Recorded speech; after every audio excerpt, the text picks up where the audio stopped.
Bonjour à tous et bienvenue dans la Minute Excel. Dans la vidéo d'aujourd'hui, on va voir comment faire pivoter des données de colonnes vers des lignes ou inversement. Et ça, en seulement 2 clics. On va voir comment on peut faire ça avec des données contenues juste dans une ligne, ou bien même un tableau, et même plus avec des formules. Mais avant d'aller plus loin, n'oubliez pas de vous abonner à la chaîne et pensez au petit pouce en l'air ou aux commentaires, ça permet de soutenir la chaîne pour vous offrir toujours plus d'aide sur Excel. Merci.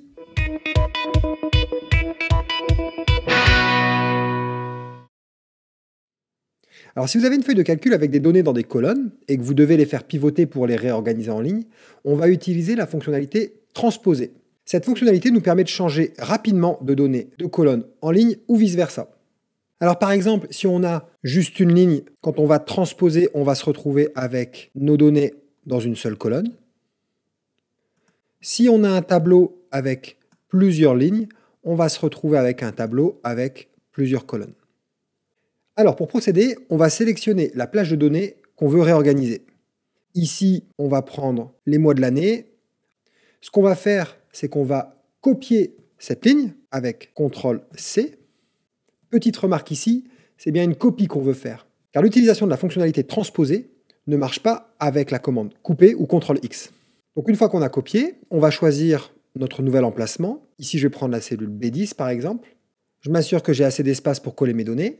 Ici, on va cliquer avec le bouton droit de notre souris et on va sélectionner dans les options de collage, transposer. Une fois qu'on a fait pivoter nos données, ce qu'on peut faire, c'est supprimer la table d'origine et les nouvelles données restent complètement intactes. On va faire l'exercice avec un tableau. C'est toujours le même principe. On sélectionne notre plage de données. On va venir les copier. CTRL-C. Alors je le rappelle encore une fois, on ne peut pas transposer nos données en coupant, donc pas de CTRL-X. On sélectionne le nouvel emplacement pour notre tableau, clic droit de la souris et on sélectionne transposer. Ce qu'on va s'apercevoir, c'est que ici notre tableau avait des formules. Donc là par exemple, la cellule E6 faisait la somme du budget numéro 1 et 2 pour janvier. Les formules sont transposées automatiquement par Excel et donc on a toujours notre somme des budgets 1 et 2 pour janvier. Pour terminer, je vais vous montrer un petit problème qu'on peut rencontrer avec la fonctionnalité transposer. Si mes données de base sont dans un tableau, comme ici, j'ai un tableau, donc on le voit quand je le sélectionne, j'ai bien les options de tableau qui se présentent à moi, tableau numéro 1. Si je fais la copie des données, CTRL-C, et que je veux venir transposer ces données, quand je fais le clic droit, la fonctionnalité transposer n'est pas disponible.